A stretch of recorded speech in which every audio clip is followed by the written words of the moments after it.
Seriously, we gotta do this.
morning, everyone. Please be seated.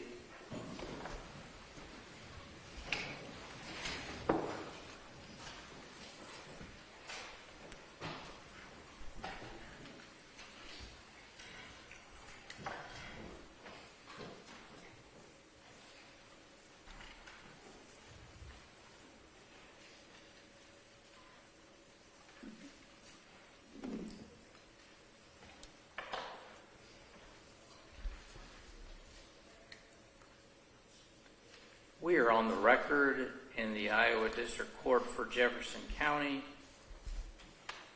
Case is captioned State of Iowa versus Willard, Noble, Chaden, Miller, FECR 005143. Personally present today is Jefferson County Attorney Chauncey Molding and Assistant Attorney General Scott Brown for the state. The defendant, Mr. Miller, is present with his attorneys, Nathan Olson and Christine Branstead. Counsel, I've been informed that a plea agreement has been reached between the parties and the defendant wishes to withdraw his previous not guilty plea and enter a guilty plea pursuant to the plea agreement. And at this time, I'll allow either any attorney to recite the terms of the plea agreement for the record. Judge, I can do that. We have entered into a written plea agreement with the defendant, Willard Chaden Miller. The defendant is going to plead guilty to murder in the first degree. The recommendation by the state is that our plan, at least at this point, is to recommend a minimum sentence of 30 years and a maximum sentence of life with the possibility of parole. The defendant, since he was under the age of 18, is not subject to the mandatory minimum sentence in a Class A felony of life without the possibility of parole. However, he is subject to the mandatory minimum under certain conditions pursuant to Iowa Code Section 902.1 sub 2.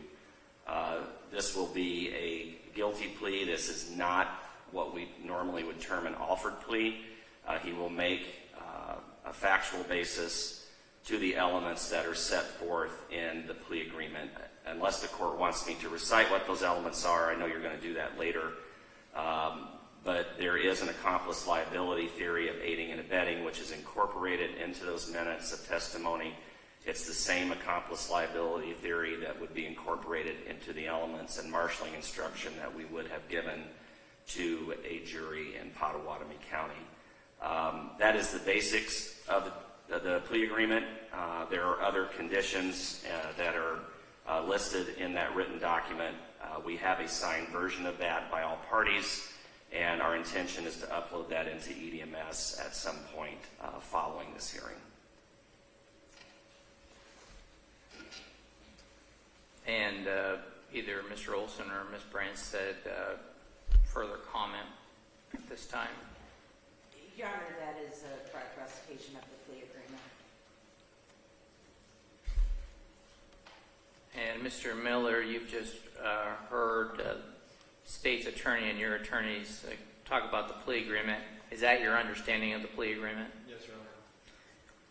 And is it your personal desire to accept this plea agreement and proceed to plead guilty today to the crime of murder in the first degree in violation of Iowa Code Section 707.2? Yes, Your Honor. I am required by law to personally advise you of your rights and determine if you are pleading guilty because you are in fact guilty, and I'm required to make sure there's a factual basis for your plea. So I'm going to ask you a series of questions.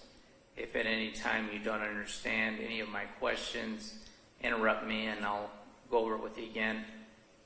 Also, at any time you can talk to your attorneys before answering any question that I ask you. Do you understand that, Mr. Miller? Yes. And if at any time you don't want to continue with this plea of guilty, you just let me know and I'll stop. Nothing you'll set up to that point can be used against you at trial. Do you understand that? Yes. Mr. Miller, how old are you? I'm 17 years old. And how far have you gone in school? I graduated freshman year. Do you have any trouble reading, writing, or understanding the English language? No. Are you presently under the care of a doctor, psychiatrist, or psychologist? No. Are you under the influence of any alcohol, drugs, or prescription medication? No. Are you a United States citizen? Yes. Are you presently on probation or parole? No. Other than this case, do you have any other charges pending against you? No. Have you received a copy of the trial information? Yes. And have you had the opportunity to go over that document and the charges against you with your attorneys? Yes. And have your attorneys explained the charges against you? Yes. And do you understand the charge, and specifically for today, murder in the first degree charge? Yes. Attached to the trial information are the minutes of testimony, and those are the statements of what the state's witnesses would testify to at trial concerning the charges against you. Mr. Miller, have you read that? I have. And have your attorneys gone over those minutes of testimony with you? Yes. As a general proposition, do you agree with the statements of the state's witnesses in the minutes of testimony as it relates to charge of murder in the first degree? And Ms. Bryant said if you want to interject, you can. Your Honor, there is, for the most part, my client would stipulate to the minutes of testimony. I think there is one particular statement with which he does not agree, but agrees that the court may use those minutes of testimony in determining whether or not his factual basis is sufficient today. And Mr. Miller,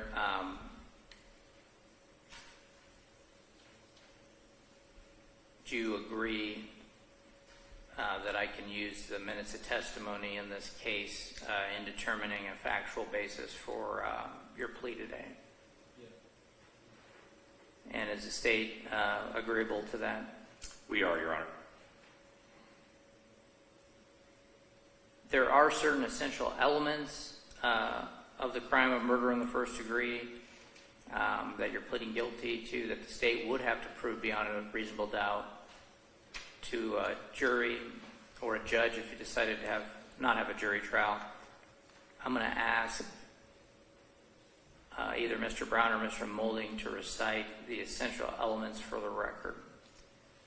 The 4 elements of first-degree murder, as they're stated in the plea agreement, is that true, Judge? Correct. All right. The elements of murder in the first degree, as listed in the plea agreement, again, this would have been in the marshalling instruction to the jury should this have been tried. The first element is on or about the 2nd day of November 2021, the defendant struck Nohema Graber or aided and abetted Jeremy Goodale in striking Nohema Graber. The second element is that Nohema Graber died as a result of being struck.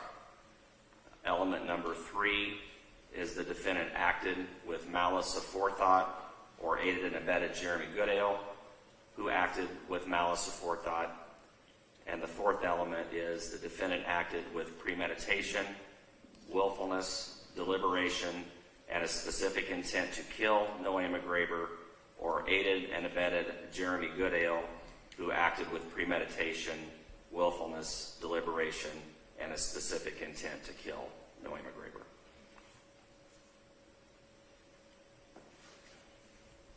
Mr. Miller, you understand the state of Iowa would have to prove all of those essential elements beyond a reasonable doubt to the satisfaction of a jury or judge in order for you to be convicted of murder in the first degree? Yes. And you understand by pleading guilty here today that you're admitting to all of those essential elements of the crime? Yeah.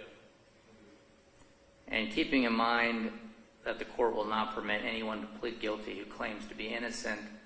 What is your plea to murder in the first degree, guilty or not guilty? Guilty. Mr. Miller, in order to accept your guilty plea, I must be convinced that there is a factual basis for the plea. Now, we discussed that I'm allowed to consider the minutes of testimony in considering the factual basis, but I also need to have you recite what you did on or about November 2nd, 2021 that leads you to plead guilty to this charge.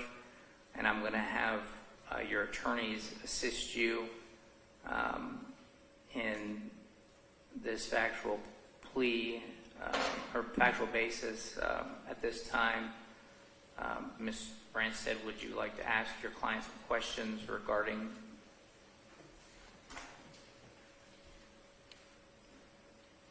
Mr. Miller, will you agree that on November 2nd, you were in Jefferson County at Chautauqua Park? Yes. And were you with Jeremy Goodale at that time? Yes. Did you act as a lookout while Jeremy Goodale struck Nohema Graber? Yes. Did you know that Jeremy intended to kill Mrs. Graber? Yes. Did Mrs. Graber die as a result of being struck? Yes, she did.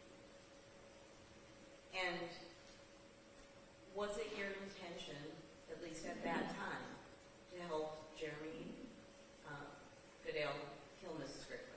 I did intend to assist him, yes. And knowing that that was your intention, would you agree that that was acting with malice aforethought and that your acts were premeditated? Yes.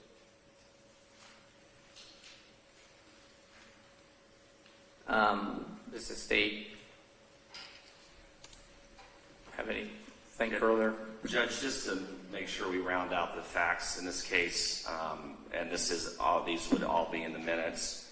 It was our intention at trial that the evidence would be that Mr.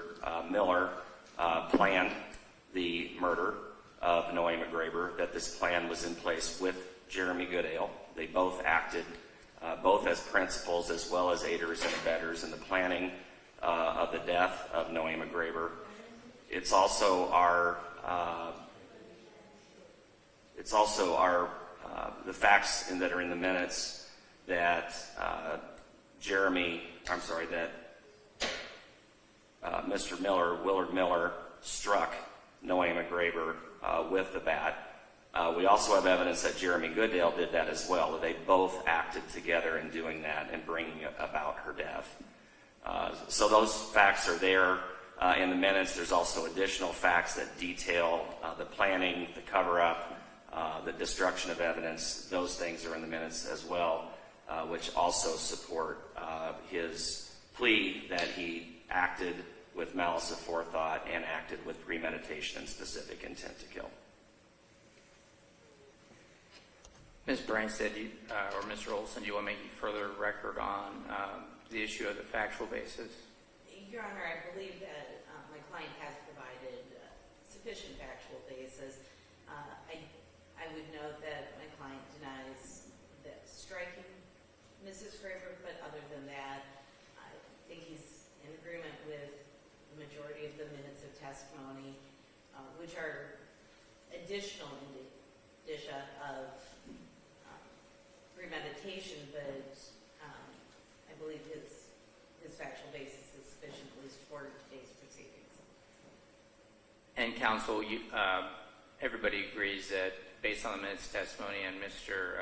Miller's statements about the premeditated malice and intent to kill Nohema Graber, that there's a sufficient factual basis that Mr. Miller committed murder in the first degree in Jefferson County, Iowa, on or about November 2nd, 2021. Is that correct? Yes, Your Honor. Mr. Miller, is that correct? Yes. And is the state satisfied with this record? Yes, Your Honor. Mr. Miller, have you fully and completely discussed the charge filed against you and the matter of your plea here today with your attorneys? Yes, I have. And Ms. Branstad or Mr. Olson, have you discussed the existence of any possible defenses with your client? Yes, Your Honor. And other than a general denial, do you know of any defense that could affect the outcome of this case? Your Honor, there are other defenses that we have discussed with our client with regard to ability to form intent and his capacity at the time. We have discussed those both with our client and with potential witnesses, and Mr. Miller agrees that those are not viable defenses for him. Mr. Miller, are you satisfied with the representation your attorneys have given you in this case? Yes, I am. And defense counsel, have you fully advised your client of his constitutional rights, and are you willing to defend him at trial if you wish to go to trial? Yes, Your Honor. Mr. Miller, have any threats or promises other than the plea agreement been made to get you to plead guilty? No, Your Honor. There are certain rights that you give up by entering a guilty plea. I'm going to go through those with you right now. If you continued in your plea of not guilty, you'd be entitled to a speedy and public trial of 12 people, and their verdict must be unanimous. You'd also have the right to waive a jury trial and have your case decided by a judge if you wished. By pleading guilty, you're waiving your right to a trial, and there will not be a trial of any kind. At trial, you would be entitled to have an attorney represent you, and if you couldn't afford one, one would be appointed for you. At trial, you'd have what's called the privilege against self-incrimination. That just means you could not be required to testify against yourself.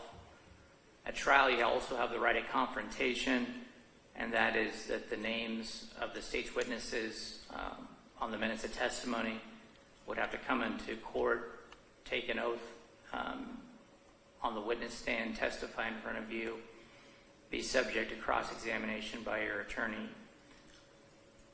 You also have the right to subpoena witnesses on your behalf and compel their attendance, even if they did not want to voluntarily attend and testify. At trial, you're presumed innocent until the state proves, if ever, that you're guilty beyond a reasonable doubt. Mr. Miller, you understand by pleading guilty today, you are waiving all of those legal and constitutional rights that I went through. Yes, I do. And is it still your desire to waive or give up the rights we've gone through and enter a plea of guilty today? Yes, Your Honor.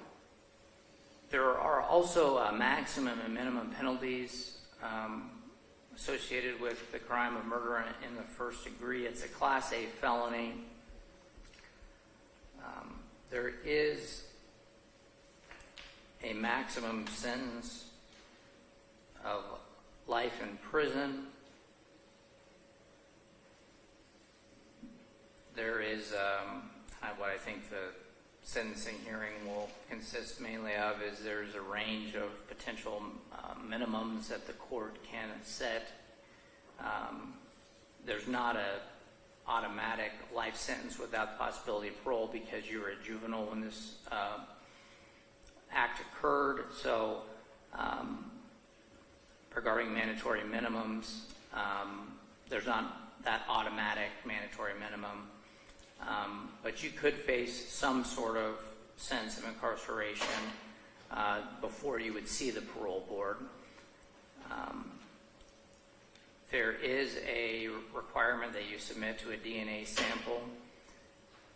There is also on cases where someone is found guilty or pleads guilty to being responsible for another's death, restitution in at least the amount of $150,000 pursuant to Iowa Code Section 910(3)B.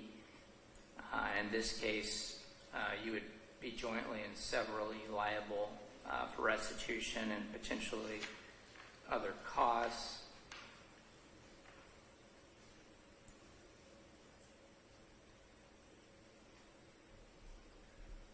There could be no contact orders as well entered in this case. There's no fine. Mr. Molina or Mr. Brown, regarding maximum and minimum penalties for this Class A felony, and given the defendant's age, is there anything else do you think I need to add for maximum and minimum penalties? I think the court has mostly covered it. Obviously, he's not subject to the mandatory life without parole. It is our intention to recommend a minimum sentence of 30 years pursuant to the plea agreement. Of course, the court will have to apply the factors, not only in the case law that we will cite to you at sentencing, but also pursuant to Iowa Code Section 902.1 sub 2. But I think you have stated what the mandatory minimum, at least agreed to in this case, as far as what the state can recommend. The defense is free to recommend any sentence that they feel is warranted by law or by the facts. So I do believe that that rounds it out. Is there any further record on a mandatory maximum and required minimum penalties from your perspective, Ms. Branstad? Your Honor, given that my client is juvenile, I believe that even a deferred judgment would be available. I have reviewed the parameters of a deferred judgment with my client as well.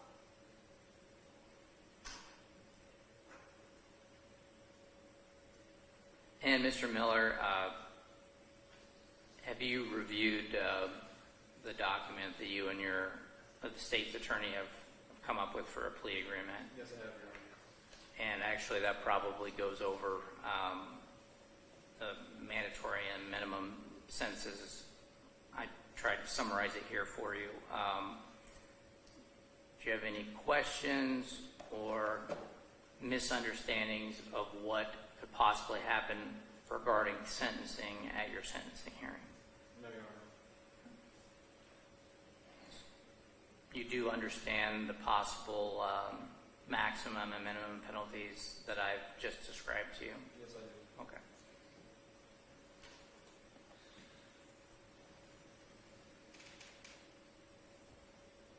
And Mr. Miller, I also believe it's my obligation to tell you that a plea of guilty may have other adverse consequences, such as the loss of ability to vote, possess firearms, or receive federal or state benefits.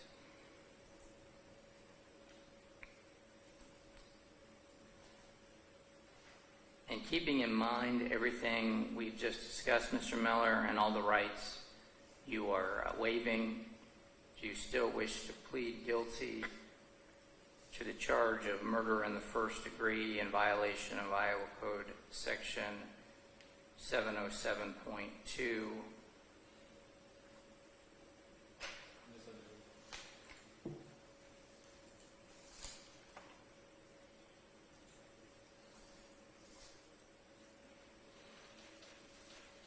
And just for the record, I believe since part of the factual basis, or at least the instructions or the plea involved an aiding and abetting theory, that Iowa Code Section 703.1 would also be part of today's guilty plea. Counsel, any other record that needs to be made or anything that I've left out of this guilty plea that could affect the validity of this plea? Judge, you just mentioned the accomplice liability theory, which is charged in the elements. Did you, I'm not sure I quite caught the code section you mentioned. Did you say it was 703.1? 703.1 is aiding and abetting. Is there any other code sections that you wanted me to cite? No, I was just making sure I had that the number referenced on the code was correct. I appreciate that. Thank you. Okay. Any further record on that issue from the state? No, Your Honor. Counsel, for the defense, anything I've left out of the record that could affect the validity of the plea? Your Honor, within my checklist, I may have missed it, but I have advised my client that any verdict would have to be unanimous and that the court is not bound to the plea agreement but could sentence my client up to the legal maximum. And Mr. Miller, do you understand that I am not necessarily bound by the plea agreement, and I can sentence you in accordance with the law in a way that's less favorable than the plea agreement? Yes, Your Honor. That's a possibility. Anything else, Ms. Branstad?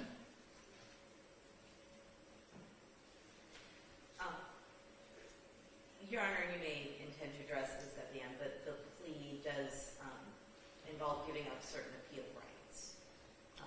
Under the current law, any plea of guilty and stayed within the plea agreement, any appeal would be as to sentence, but not as to the validity of the plea or his guilt.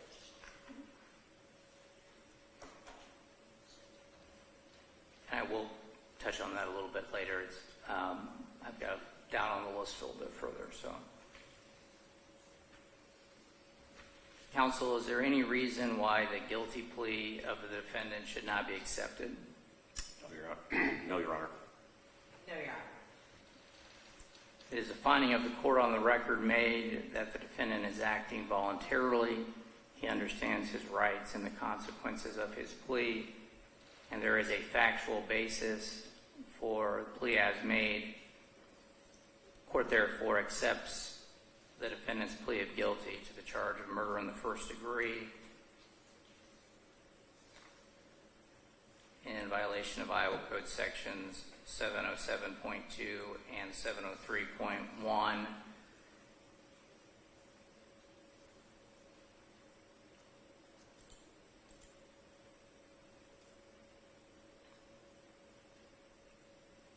Mr. Miller, I must inform you at this time that pursuant to the plea agreement, that there's you're waiving your right to challenge the guilty plea. Am I stating this right, counsel? So usually there's a motion to arrest a judgment where you can decide at least 5 days prior to sentencing, but no later than 45 days from today's date, that you wish to withdraw your guilty plea. But is it my understanding, counsel, that Mr. Miller wishes to waive his right to challenge this guilty plea that we're having right now?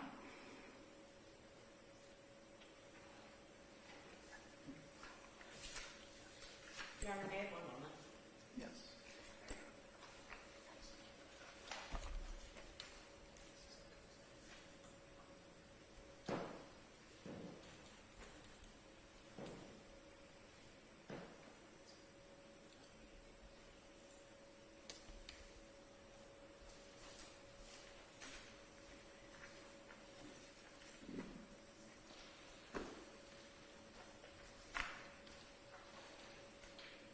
Your Honor, my client does not intend to challenge the guilty plea and certainly has waived his right to appeal the guilty plea other than, well, the guilty plea in any manner.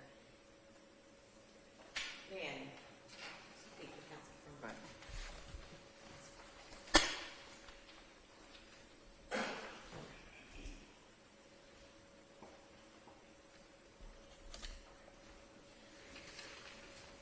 Your Honor, I don't believe waiving the motion and arrest for judgment was within the guilty plea, and perhaps I missed that.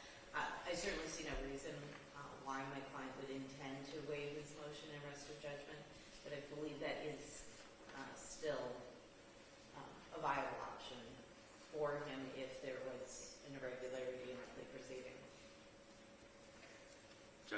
try to clear this up. Okay. So part of the plea agreement, which I didn't recite earlier, it's obviously a bit lengthier than I had mentioned. I gave the basics earlier. Part of that plea agreement is in paragraph 10 of the document that we'll be filing, that should the defendant appeal, the parties agree he may only challenge the sentence and not the guilty plea or conviction. This agreement does not concern post-conviction relief. Those terms were agreed upon by both the state and the defense last week whenever we were finalizing this agreement. I think that clears this up. Okay.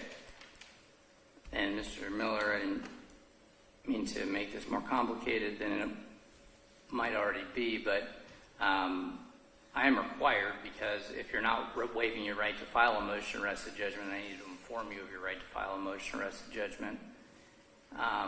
And that is your only avenue for challenging this guilty plea prior to sentencing, which must be filed no later than 45 days from today's date, and in no case later than 5 days prior to the date and time set for sentencing.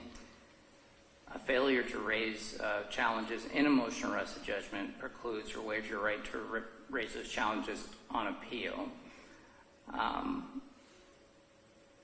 And I understanding that if things go the way that it looks like they're going to go, that at a certain point you do forego your right to appeal the guilty plea, but that would be after sentencing. If you have further questions on that, I would talk to your attorneys in between now and sentencing.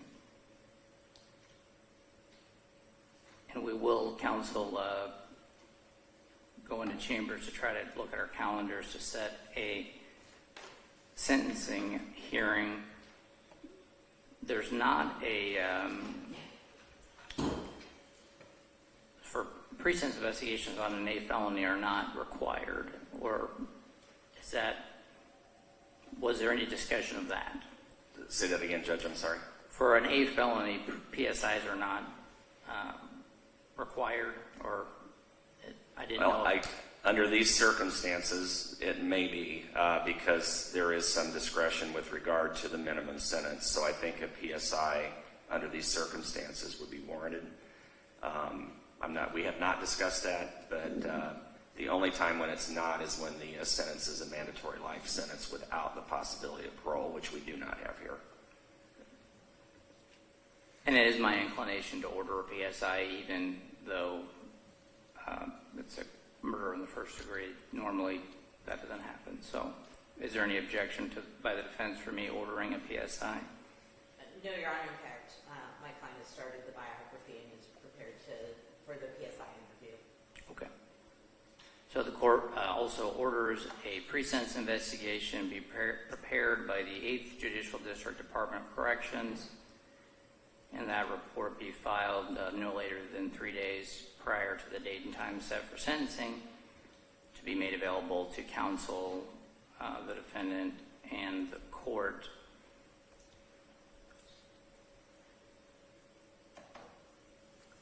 The defendant is not eligible for bond pending sentencing. Is there anything else we need to discuss on the record today, counsel?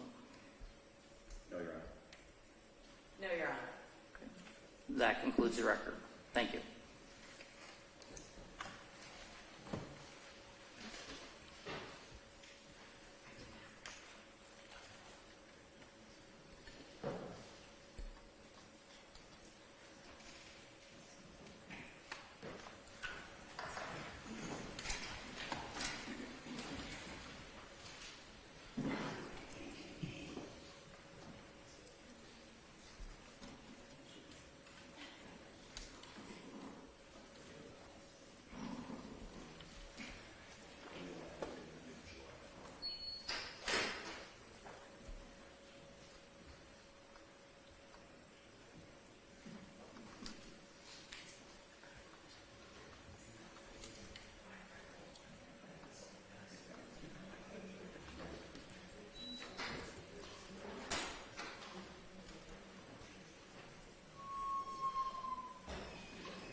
Oh yeah, go for it.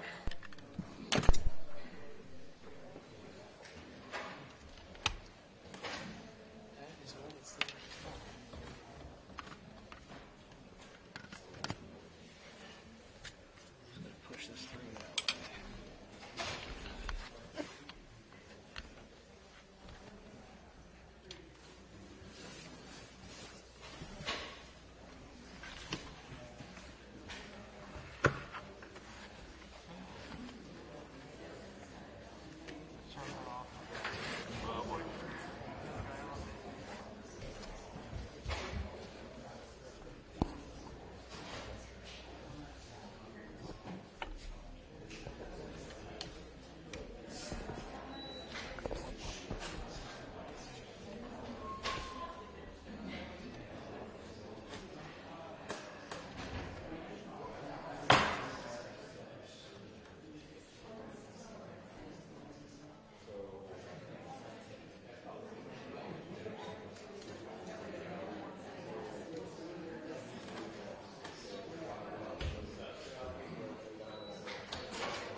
They think you got it on video. Yeah, and the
Sorry, just. I gotta lift this up.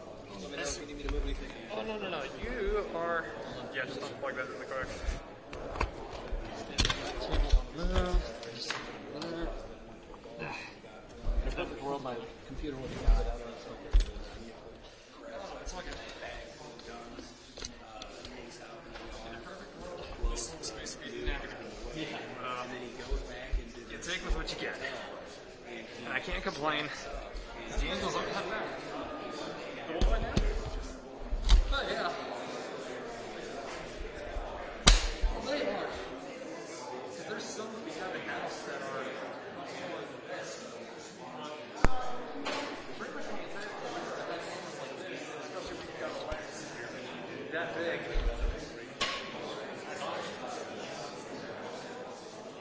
Yeah, I just feel like this.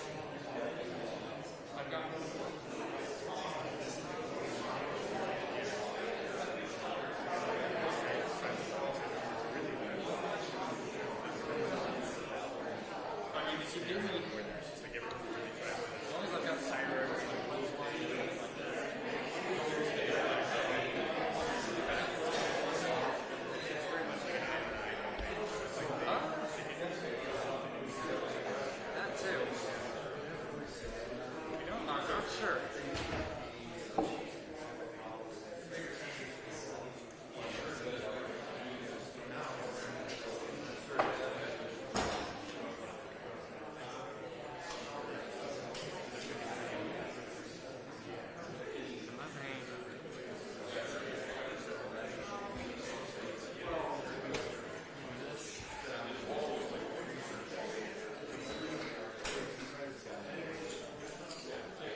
Morning, everyone. Please be seated.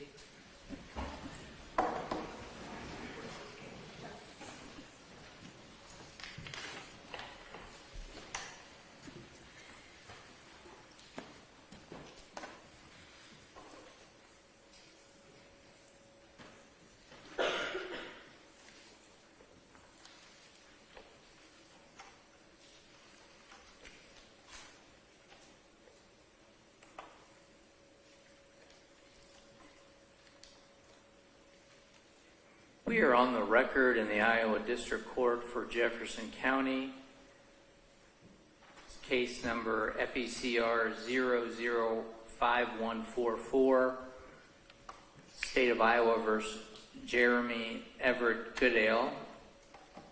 Personally present in court today is Jefferson County Attorney Chauncey Molding, Assistant Attorney General Scott Brown, the defendant, Mr. Jeremy Everett Goodale, and Mr. Goodale's attorneys, Nicole Jensen and Alan Cook. Counsel, I've been informed that the parties and the defendant have reached a plea agreement and that the defendant's going to be withdrawing his plea of not guilty and entering a guilty plea pursuant to the plea agreement. Is that correct, counsel? That's correct, Judge. And what, if you could please at this time recite the plea agreement on the record? I can do that, Judge. We have a similar plea agreement with Mr. Goodale that we had with Mr. Miller. There are some very significant differences. But the basic plea agreement is that Mr. Goodale is going to enter a plea to murder in the first degree. Since the offense was committed while he was under the age of 18, he is not subject to the mandatory life sentence without the possibility of parole. He, however, is subject to a mandatory minimum sentence under case law and pursuant to Iowa Code Section 902.1 sub 2. At the sentencing hearing, the state plans to recommend no more than a minimum of 25 years for Mr. Goodale, with the maximum sentence being life with parole. The other term of the plea agreement, which really is rendered a bit moot, I guess, by the other guilty plea with Mr. Miller, or defendant Miller, is that Jeremy Goodale had agreed to cooperate with the prosecution of State versus Miller. That cooperation agreement is detailed in the plea agreement, and that's not an agreement we entered into with Mr. Miller, so that is another difference. But that's the basics of the plea agreement. I don't think I've missed anything too critical, but it is detailed and will be filed with the court at some point after this hearing. I think you have a copy of it. I do have a copy of the plea agreement, and Mr. Cook or Ms. Jensen, is there anything regarding the plea agreement that you want to make record on right now? No, Your Honor. The state's recitation is accurate. And Mr. Goodale, did you have a copy of this or see a copy of this before today's hearing? I did, Your Honor. And you heard what the attorneys said. Is that your understanding of the plea agreement? Yes, Your Honor. And is it your personal desire to accept this plea agreement and proceed today to plead guilty to the crime of murder in the first degree? Yes, sir. And that's in violation of Iowa Code Section 707.2. Mr. Goodale, I'm required by law to personally advise you of your rights and determine if you are pleading guilty because you're actually guilty, and to ensure there's a factual basis for your plea. So I'll be asking you a series of questions. If at any time you don't understand my questions, just interrupt me and I'll go over those questions with you again. Also, you can talk to your attorney or attorneys at any time before answering one of my questions. Do you understand all of that? Yes, Your Honor. If at any time you decide you do not want to continue with a plea of guilty, just let me know and I'll stop. Nothing that you would have said up to that point can be used against you at trial. Do you understand that? I understand. Mr. Goodale, how old are you? 18 years old. And how far have you gone in school? Completed the majority of my junior year in high school. Do you have any trouble reading, writing, or understanding the English language? No, Your Honor. And do you have any physical or mental disabilities that affect you here today? No, Your Honor. Are you presently under the care of a doctor, psychiatrist, or psychologist? No.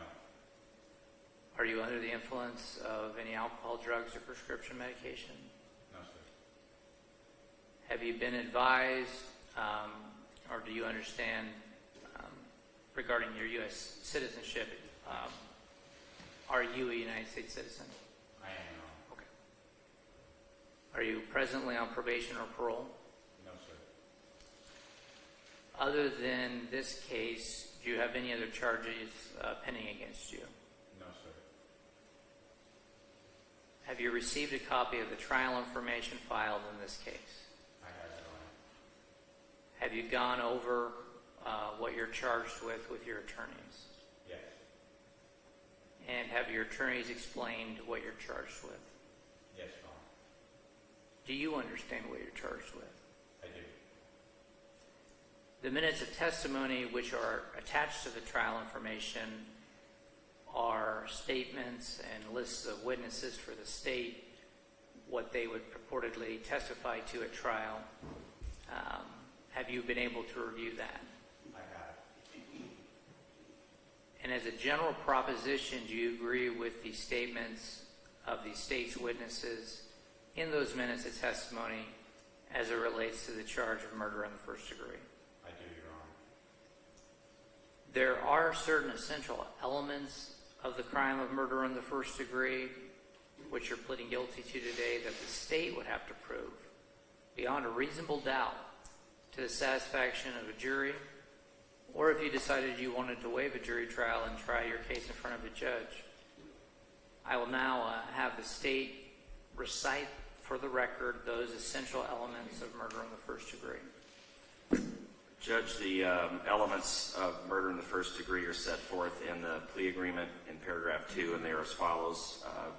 On or about the second day of November 2021, the defendant struck Nohema Graber or aided and abetted Willard Noble Chaden Miller in striking Nohema Graber.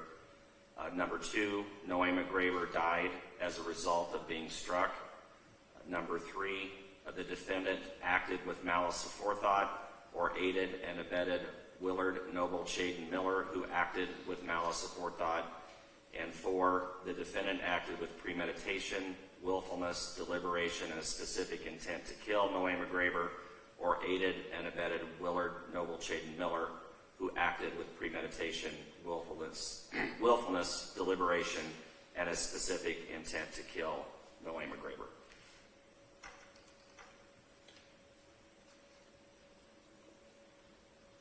Mr. Goodale, do you understand that the state would have to prove all of those essential elements beyond a reasonable doubt to a jury or judge in order for you to be convicted of murder in the first degree? I do, Your Honor. Do you understand by pleading guilty today that you're admitting to all of those essential elements of the crime? I do. And keeping in mind that the court will not permit anyone to plead guilty who claims to be innocent, what is your plea to murder in the first degree, guilty or not guilty? Guilty.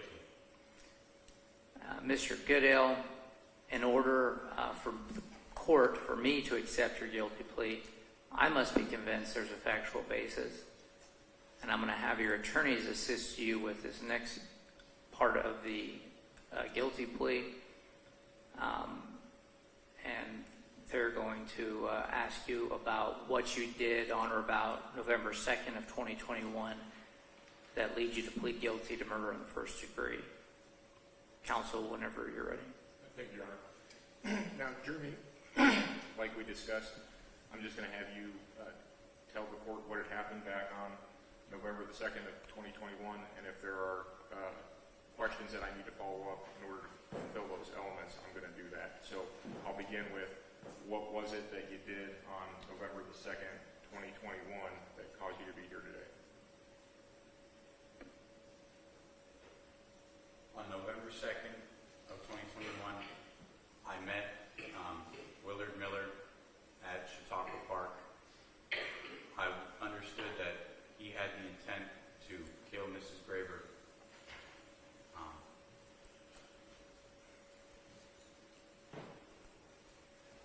Shaden had brought a bat, among other supplies, to go through with the murder. And after he had struck Nohema Graber, we then moved her off of the trail, where I then struck her, and she died as a result. Afterwards, we removed any evidence that we could, and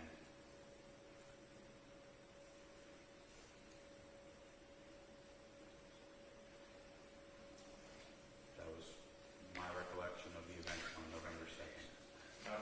To follow up, Jeremy, with regard to premeditation, you understood that Shaden Miller had already essentially come up with a plan to murder Nohema Graber, is that correct?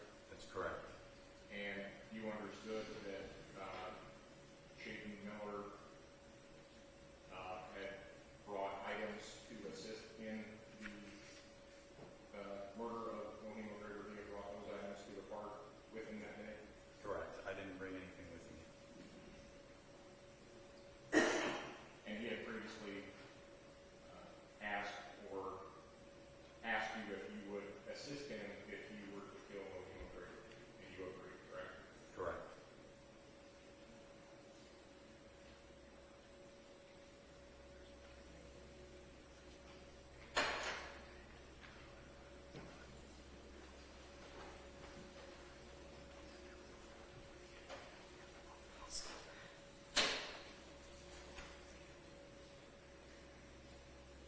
And just to clarify the record, and you've already made these statements under oath, but on November the 2nd, you observed Shaden Miller strike Nohema Graber first. Is that correct? Correct. I was posted as a lookout while Shaden struck her in the back of the head with his bat. And as we've discussed, you understood at that point you had participated in the planning. You were also culpable of what was going on. And upon seeing that Shaden's strike did not kill Miss Graber, you also struck her to ensure that she had passed away. Is that correct? Correct.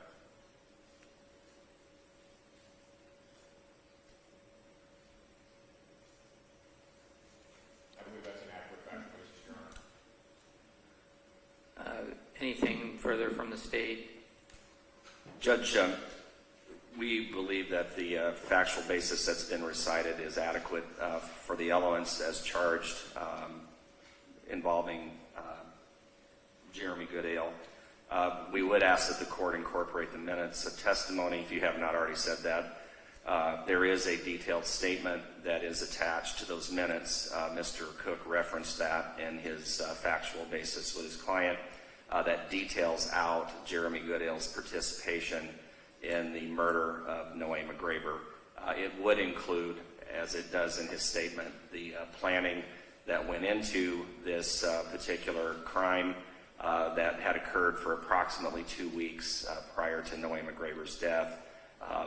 Mr. Goodale in those minutes details out how Mr. Miller approached him and essentially recruited him to be involved in this, and that it was over a grade that that Mr. Miller had in Ms. Graber's class, and that was provided the impetus and the motive behind this crime that Mr. Goodale then joined into with Mr. Miller and committed. So we'd ask that you incorporate those minutes that detail those particular facts as well.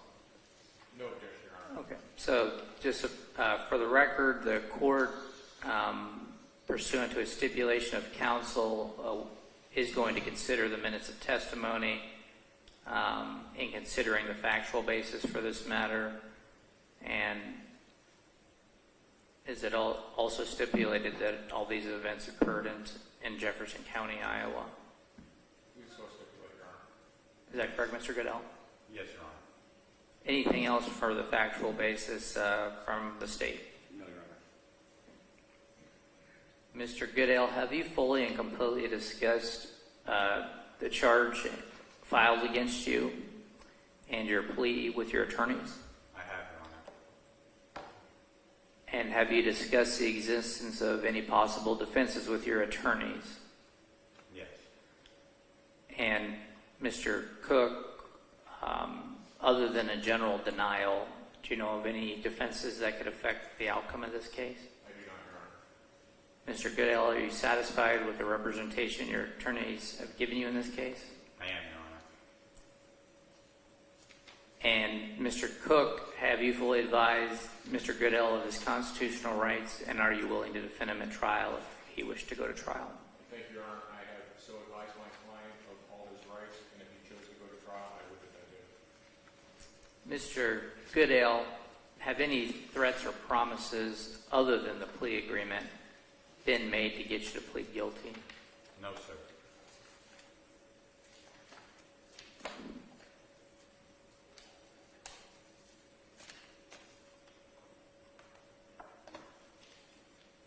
There are certain rights that you give up, Mr. Goodale, by pleading guilty. I'm going to go through those with you right now.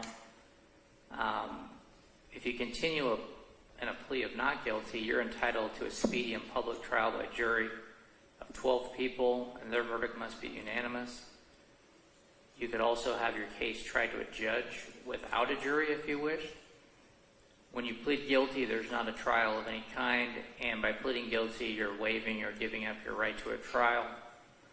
At trial, you'd be entitled to have an attorney represent you, and if you couldn't afford an attorney, one would be appointed for you. At trial, you would have what's called the privilege against self-incrimination. That means you cannot be required to testify against yourself.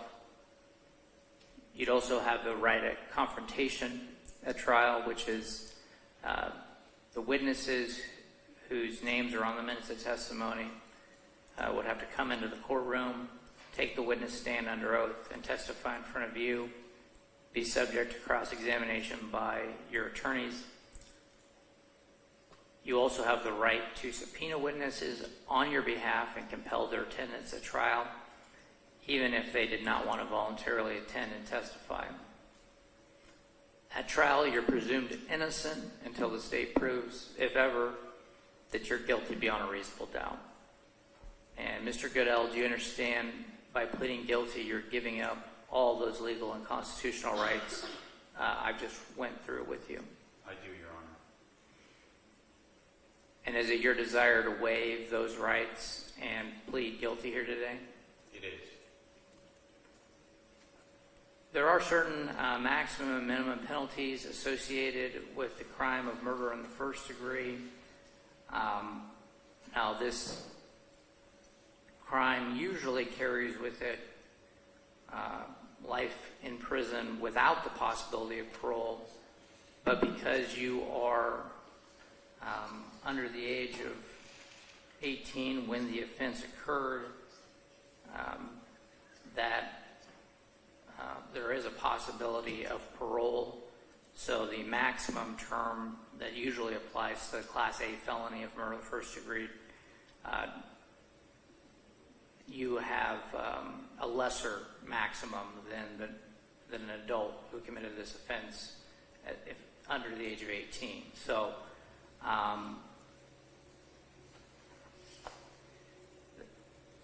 at trial or at sentencing, it's my understanding the state has said that they're going to recommend a minimum sentence of less than 25 years. Your counsel is free to argue for whatever sentence they feel is appropriate or you want to have ordered. and the court ultimately will make the decision on what the sentence is, but the life sentence with a possibility of parole is required by both the U.S. Supreme Court and the Iowa Supreme Court. There is no fine on a murder in the first degree charge, a felony. There is a requirement that you be jointly and severally liable for restitution of at least $150,000. That's pursuant to 910(3)(b. And that's paid to the heirs of Nohema Graber.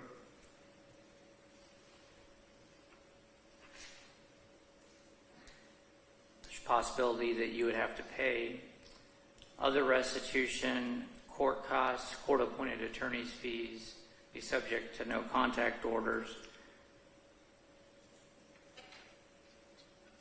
It's my understanding that that's the extent of the plea agreement, which there will be a full filing later, but Mr. Brown or Mr. Cook, what would you like to add for the maximum and minimum penalties for murder in the first degree?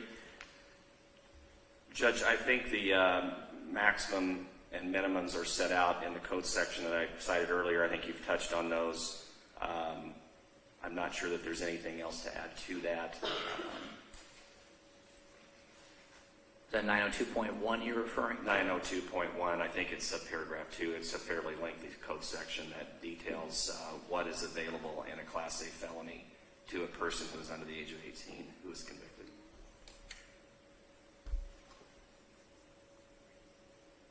And Mr. Brown, would you agree that deferral or suspending of a sentence is available to somebody that is a juvenile that commits these offenses? I know that we mentioned that earlier in the previous hearing. I was looking back at 902.1.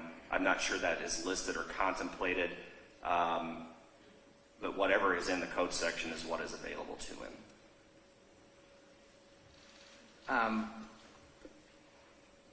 Mr. Cook, regarding the maximum and minimum penalties, is there any record you want to make on behalf of your client at this time? Your Honor, I believe all of that is accurate, with the exception, I think Your Honor indicated that the state's recommendation would be less than 25. I believe that the agreement is that it would be no more than 25 as a minimum. In addition, when asked about the plea agreement originally, I think both parties failed to mention that count 2 would be dismissed at defense cost. But other than that, I have no other additions or comments on the maximum and minimum penalties. Judge, I believe that's an accurate clarification of the plea agreement. It is stated in the terms of the plea agreement as Mr. Cook indicated, and that is true also with regard to count 2.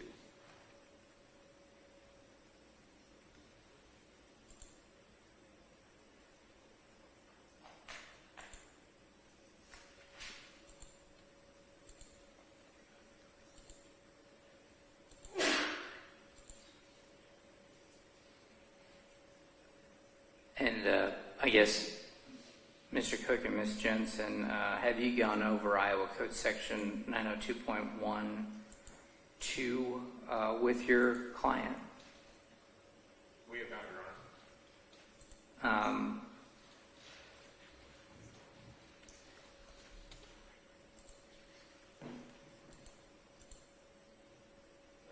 Do you have it available in front of you? It'll be long, Your Honor. Okay.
Judge, when they're done, I want to clarify one thing with regard to 902.1.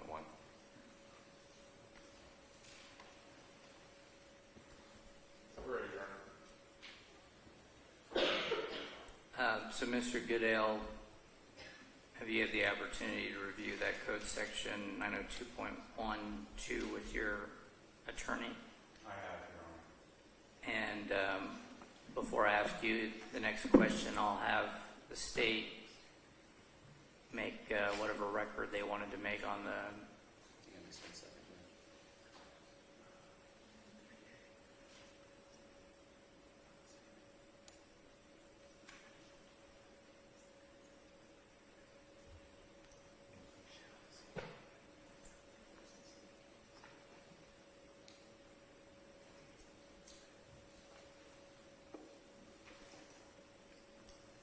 Judge, I'm not sure this is going to make that much of a difference, but I want to make sure we're clear.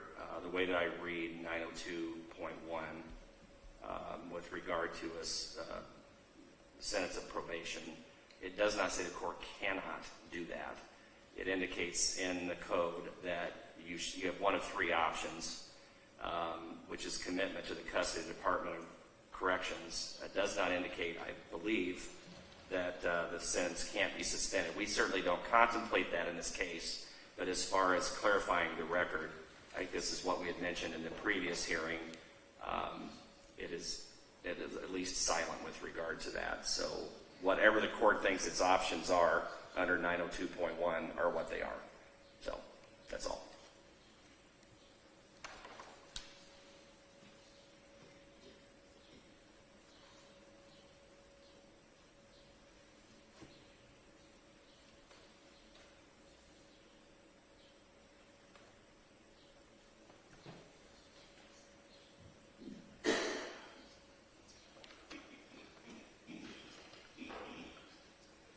Anything else from the defendant on this issue? Your Honor, in reviewing 902.1 with my client and hearing the state's comments, we agree with Mr. Brown's statements with regard to 902.1. We believe that there are three options that Mr. Goodale has afforded to him at sentencing, and he understands those options. Is that correct, Mr. Goodale? That's correct, Your Honor. And just for the record, I'm just going to read 902.12, and the language in 2A states, notwithstanding subsection 1, a defendant convicted of murder in the first degree in violation of section 707.2 and who was under the age of 18 at the time of the offense was committed shall receive one of the following sentences. Subsection 1, commitment to the director of the Department of Corrections for the rest of the defendant's life with no possibility of parole unless the governor commutes the sentence to a term of years.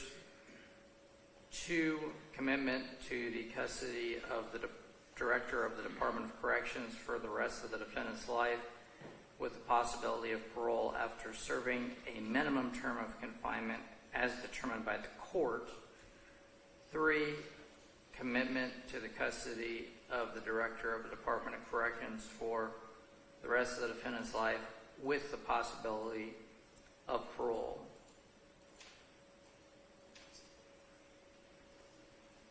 So, anything else we need to go over on maximum and minimum penalties, counsel? Not from the state.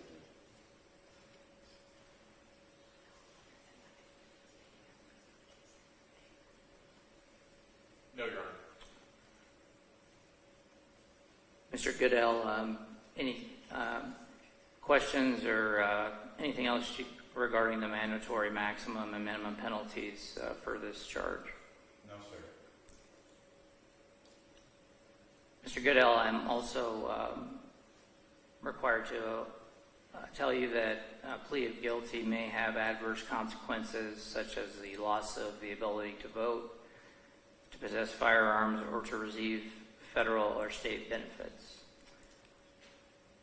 Mr. Goodale, do you understand that I am not bound by any plea agreement reached between you and your attorneys in the state, and that if you persist in this guilty plea, the outcome may be less favorable to you than what the guilty plea or the plea agreement is. I do, Your Honor. In keeping in mind all the things we have just discussed and all the rights you're waiving, do you still wish to plead to the crime of murder in the first degree in violation of Iowa Code Section 707.2? I do. Okay. And Iowa Code Section 703.1, aiding and abetting, I also believe is applicable in this proceeding. Counsel, anything I've left out of the record that could affect the validity of the plea? No, Your Honor. No, Your Honor. Any reason the plea should not be accepted? No, Your Honor. No, Your Honor. Okay. It is a finding of the court on the record made the defendant is acting voluntarily. He understands his rights and the consequence of his plea, and there is a factual basis for the guilty plea as made. The court therefore accepts the plea of guilty in this matter to the charge of murder in the first degree, violation of Iowa Code Section 707.2 and 703.1.